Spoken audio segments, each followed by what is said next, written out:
everybody, it's me, Mrs. Caper from the Champaign County Farm Bureau Foundation, Ag in the Classroom. And today I'm bringing soybeans to your classroom or your home, wherever you're working from today. Today I want to talk to you about a crop that is huge. In fact, it's huge here in Illinois. We are the #1 producer of soybeans in the United States. And the United States is #1 at producing soybeans in the world. We produce more soybeans than anyone else. Pretty amazing. And so what do we do with all those soybeans? I know I hear people say all the time, there's nothing in Illinois but soybeans and corn. Well, that's partially true. We have a lot of other cool things too, but there's a good reason why we grow soybeans so well in Illinois. Most of you have probably seen a soybean and you didn't even know what it was. It's a little round ball about the size of a pea, and it's tan in color. And it has this little brown spot on it called a hilum.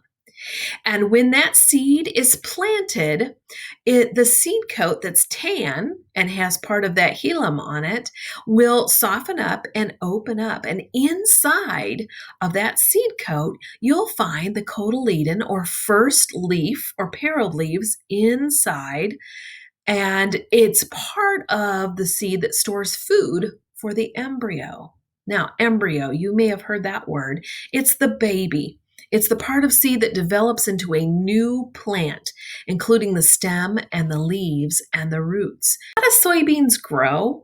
What's the life cycle? Because people have life cycles, animals have life cycles, and plants have life cycles. So a farmer will plant the soybeans in the field, and those soybeans will sit in the ground for 7 to 10 days, drinking up all that water, and the seed coat gets nice and soft and opens up, and there's a little radical taproot right here that grows out, grows down, and kind of roots that plant.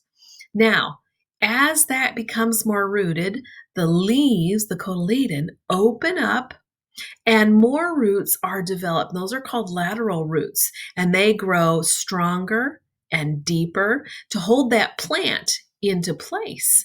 And more leaves grow. The older that soybean plant, the more mature it gets taller and it gets wider. And eventually you'll start to see these beautiful purple flowers that'll eventually turn into pods. And those pods grow, several of them on a plant.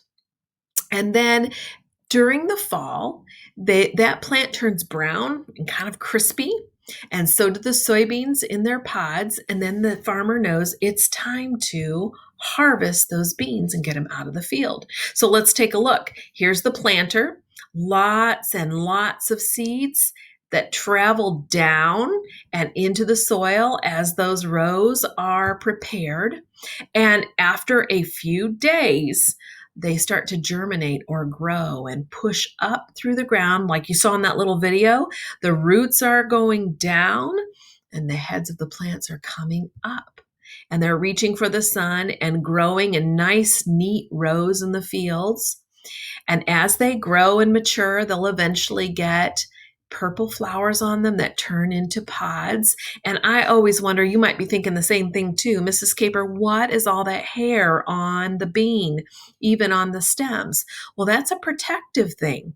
They have to protect themselves from, animals and birds who like to eat those soybeans right out of the pods. And so some animals don't like the feel of that fuzz, and so they leave the plants alone. Eventually, when it's nice and late into the summer, early fall, you'll notice that things start to turn brown. And then later in the fall, they get really brown and crunchy. And farmers will begin to take those soybeans out of the field. And once those wagons are full, they'll take them to an elevator and they will store them at the elevator. Now, sometimes I think, okay, I know what a farmer does in the spring, he plants, and I know what a farmer does in the summer. He takes care of those plants and helps them grow the best that they can. And then I know what happens in the fall. They take the plants out of the field, that's harvesting. Wonder what farmers do in the winter. Well, farmers oftentimes are marketing their grain, finding places to sell their grain all over the world or just to different states. And that's how a farmer can make money to continue to provide what we need. Now, those soybeans will get sold all over the place, sometimes to places that make oil, soybean oil, or foods, or feed for animals. And there's something toward the end that I'm going to show you that's really cool that we've been doing with soy. So, what are some of the uses of soybeans? Well, we use them to feed our animals. Fish, cattle, dairy, poultry, swine, pets all eat some sort of soybean meal in some foods. And in consumer and industrial industries, we have body lotion, glue, cosmetics, candles, medicine, crayons, paint, soap, auto care products, plastics, lotions, ink, rubber, so many different things that are made from soy. You might even be thinking, Mrs. Caper, oh, I didn't know that. I've learned something too. And in human consumption, what do we eat that contains soy? Cooking oil, baby food, mayonnaise, candy, breads, cakes, cheese, noodles, cereal. And this is not right. Not peanut butter, but soy butter and soy milk. So lots of uses for soybeans. 1 bushel of soybeans is about 60 pounds. And about 11 pounds of crude soybean oil is used in human consumption in consumer and industrial products. The liquid gold that we call it is soybean oil because it can be used for so many different things. And a bushel of soybeans also gives us 47 pounds of soybean meal to feed our livestock, which is very important. And you can see here's some examples of our livestock eating soybean meal, probably even with a little bit of corn mixed in. The other thing that's really important, I called it liquid gold, is biodiesel. You know, the gas that we put in our cars sometimes is petroleum that is a non-renewable resource. And once we run out of it, you know, it's gone. Well, biodiesel is renewable fuel made from soybeans, and it's one of the fastest growing alternative diesel fuels in the United States. And it was actually developed in the 1890s by an inventor named Rudolph Diesel. Sound familiar? And we now have a diesel engine that shares his name. But think about this. Petroleum takes millions of years to produce. Soybeans only take a season for us to grow, and then we can change that into a renewable fuel that's made from soybeans, right, growing in our backyard. Well, you are a consumer. That means you buy, or your parents buy, and eat lots of different foods. And one of the things I always encourage you to do is to look at your food labels, usually on the back, and it usually looks something like this, and it'll say ingredients. And remember, those ingredients are arranged from the most important ingredient or first ingredient, meaning there's the most of it in the food, to the least important or the one that there is the least amount of. But as you're reading, you're going to find that soybeans are just about in every form in so many different foods. So take a look at your labels and find the word soy or soybean or soy protein, and you'll be amazed to know how many things have soy. Now, here's even some soy milk, because you get to buy or choose the products that you want, and some of those might have soy in them. And soy beans and their products are in just about every food group that you can imagine, except for fruits. So it's a high quality protein. Now, here's a couple cool facts about soy. 1 acre of soybeans can produce 82,368 crayons. So an acre, as I've told you before, is almost a football field. So think of that. A football field of soybeans can make that many, 82,000 crayons. That's a lot of crayons. And during the Civil War, soybeans were used in place of coffee because real coffee was scarce. They couldn't get a hold of it for their soldiers. And this is really interesting too. Today, about 1/3 of America's nearly 10,000 newspaper printers use soy ink. And more than 90% of the nation's daily newspapers are printed with color soy ink. Soy inks also work well for label printing, and it is a great way for us to reduce our ink coverage.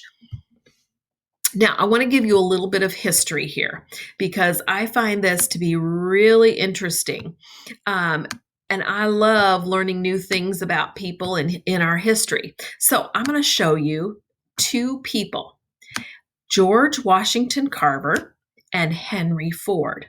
Now, they met each other on July 2nd, 1942, for a common cause, but they had met each other before that. Now, if you don't know, let me give you a little background about George Washington Carver. He experimented with peanuts and cotton and soybeans and other plants. He was a scientist and he was very smart, and he had his own lab, and he worked on teaching some of the farmers in the South to rotate their crops. So they grew a lot of cotton in the South, and instead of growing just cotton every year, he helped farmers learn how to grow cotton one year and soybeans another, and then cotton the next year and soybeans another. And he helped them put new nutrients into the soil so that each year they'd have the best possible crop. Now, he discovered something when he was working with soybeans. He discovered that soybeans were a great source of oil and protein for food and industrial products. So he realized that there's more to soybeans than just a plant in the field. Henry Ford, his buddy, was the founder of Ford Motor Company. You probably have heard of it. Lots of cars have the name Ford on them. Henry Ford invented the General Assembly Line and the famous first Model T car. So he taught people how to work together to put together cars. Now, he brought in Carver to his research facility because he knew that Carver was smart, and he knew that he had experimented with soybeans, and he wanted him to help turn soybeans into plastic so that they could make a car that was made of plastic parts. Now, why would they want to do something like that? Well, we had a war and things were expensive. And so we didn't have all the materials to make cars, the metal that it would take, and other things that would normally go into a car. And so Henry Ford and George Washington Carver thought, wonder if we could use plants to make plastic to build cars. Now, you might think that's just ridiculous, right? Who wants to drive a plastic car? But they figured something out. They figured that they could build a car using plastic, bioplastic, that could be really strong. So bioplastic is a word that means plastic made from renewable biomass sources. So in this case, plastic made from soybeans. And it's usually used to make disposable products that are biodegradable. That means it'll break down into tiny pieces over time. Now, Henry Ford and George Washington Carver did research. And on August 13th, 1941, Henry Ford combined his love for inventing things and his love of agriculture, and he introduced the first plastic automobile, or the soybean car, at Dearborn Days, an annual community festival in Dearborn, Michigan. The car's frame was made of tubular steel, that was the frame, but it was covered in 14 plastic panels. Plastic made from soybeans. Now, I don't know if you can tell here, but Henry Ford is swinging an axe, and that axe is being swung so that he is about to hit that car to prove that it will not shatter upon impact. You want to know more about how that worked out for him, you need to read the book Full of Beans by Peggy Thomas. It's an amazing book that tells the story of Henry Ford growing a car. Now, have you ever heard this saying, full of beans? It's called an idiom, and it means a couple of different things. It means you're lively and you're energetic, but it also means that you're full of nonsense. And people thought that Henry Ford, who was lively and energetic and wanted to learn things, was a little bit full of nonsense because he said he was going to build a car from soybeans. He was full of beans. Now, here's a little timeline. In 1913, the Second Industrial Revolution takes place. In 1929, the Great Depression begins. And in 1941, the United States enters World War II. Follow Henry Ford's story through this timeline as he develops this car and find out what happens? Now, do we use soy-based products in cars today? Well, I've got the answer right here. Take a look.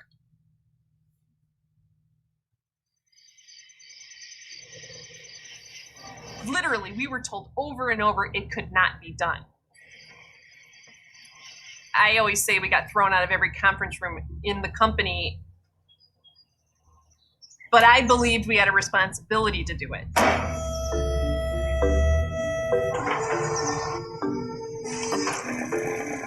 So we started working back in 2000, gosh, 15 years ago now, to replace petroleum-based plastics with plant-based materials, which are much greener, much better for the environment.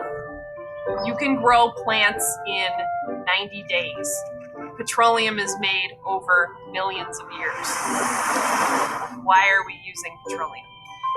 Henry Ford, the founder of mass production, pauses to revisit the scenes of his earlier triumph. When I started the program, I had no idea that Henry Ford, way back in the 1940s, also wanted to use byproducts of plants in cars. These are not the same materials that would be on somebody's plate. These are things that would normally be discarded or, worse yet, burned, like tomato skins, seeds, and stems, calf fibers, agave fiber, compostable resins, wheat straw, soybeans, money that's taken out of circulation. The list just goes on and on. The initial foams smelled like rancid popcorn. They had terrible structure. They went through trial after trial for the soy foam, similar with all the materials. Literally thousands of failed attempts. Go back and fix it, and then run the tests again. We worked very hard in the lab to get the foams ready. And in 2007, when oil prices spiked at over $160 a barrel, this became a very, very popular, desirable idea. So we went from total obscurity to being like nerd rock stars. Thank you so much to TEDx for inviting me out of the lab today. Well, one thing you probably don't know about Ford is that every single North American vehicle now contains these. I remember standing in front of a camera and holding up the first soy foam and saying, it can be done. It was pretty amazing. So as you can see, we do use soy-based products in cars today. In 2000, the Ford company started working on plant-based materials for cars instead of using petroleum-based plastics. And in 2007, soy foam was used in Ford cars when petroleum was too expensive. It had spiked in price. And now every Ford car in North America has some sort of plant-based product. Well, on our next segment, I'm going to make soybean plastic, and I'm going to show you how to too. All right, we're back in the Ag in the Classroom lab for our hands-on part of this lesson. We're going to make soybean plastic. Now, soybean plastic is exactly what it sounds like. Soybeans turn into plastic, not unlike Henry Ford's cars made of soybean plastic. And soybean plastic is bioplastic. In other words, bio means to be alive or to live. Plastic is the substance that it makes. And so this is actually a living plastic, something that's made from something that we grow. That's also considered renewable. That means we can continue to grow soybeans as long as we need them and make lots of products from them. So are you ready to make some? All right, let's get our things together. We need a small cup of water. We need some food coloring. We'll need some vegetable oil, and vegetable oil is simply soybean oil. Bet you didn't know that. We'll need some cornstarch, a plastic bag with a Ziploc top to it, measuring spoons, and a small dropper. Go get your supplies and join me back here in just a minute. All right, now that you've gathered everything that you need, we're going to make our bioplastic or soybean plastic. One other thing I thought of is a hot pad or a rag might be helpful to you, and definitely get an adult to help you get this out of the microwave because it's going to be really hot. So I grabbed a towel to use. So take your Ziploc bag, unzip it, open it up and hold it open. You're going to fill it with lots of really cool things, like 1 tablespoon of cornstarch. That's the big T tablespoon. And level it off so it's pretty flat and get that in your bag. Then 1 tablespoon of water right in the bag with it. And then 2 drops of that vegetable oil or soybean oil. So 2 small drops. It doesn't take a whole lot. 1, 2. Okay, just enough. Now zip it up, and I want you to knead that around. Now you might be familiar with this if you've ever made slime or goop. You know, it's cornstarch and water, and we just added a little soybean oil to it because we're getting ready to make a plastic, and that's going to contribute to the change that's going to happen. So I've got that all mixed together. Now I'm going to open it back up, and I'm going to add 2 drops of food coloring. Now the food coloring, you might want to get an adult for that too because it's very messy and it stains your hands. So 2 drops, 1, 2. You hardly ever have to squeeze it because it comes out on its own so easily. Now I've got that food coloring in there, and now I'm going to mix again. So I closed up my bag nice and tight, and I'm kneading around all of my ingredients until it's as blue as I can get it. You can do any color you'd like. And I'm going to kind of move it down to the bottom of the bag as much as I can. Now, I'm not going to do a full zip this time. I'm going to do a vent. So that means it's zipped closed, and I'm going to open just a little bit so that when I put it in the microwave, it doesn't blow up. So I'm going to put it in there, and when I do, I will put it in for 20 seconds vented.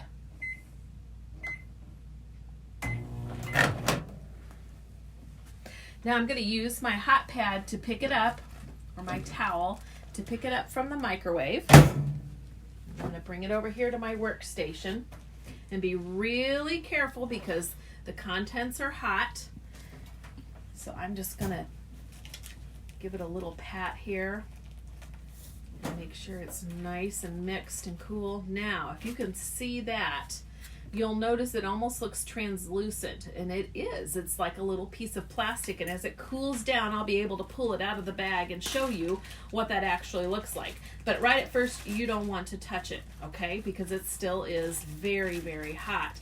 So now you have bioplastic. And bioplastic, remember, is made from renewable resources. Now, think about this. We used soybean oil, which is something very edible. We put it in our dressings and other things that we make. We have soy milk, but we just made soy plastic, something that we don't eat, but we use. What we would say is soybeans are very versatile. We can do lots of things from them. All right, let me show you the final product. This is my soy plastic. It's nice and jiggly. What do you think will happen when I leave it out to cool all the way? Do you think it'll stay soft, or do you think it will harden? What do you think? Or if I leave it in the rain or in a bucket of water, do you think it will dissolve, or do you think it will stay solid? Lots of cool things you can do and find out. For more information on soybeans, check out Illinois Ag in the Classroom website at agintheclassroom.org. Click on Teacher Resources, and then go to Ag Mags and look at the entire stock of Ag Mags that are available. Whether they're in stock or out of stock paper copies, you can always get the interactive version online. So here's soybeans. When you get a chance, check it out. It's a really cool magazine full of lots of information. So check it out at Illinois Ag in the Classroom.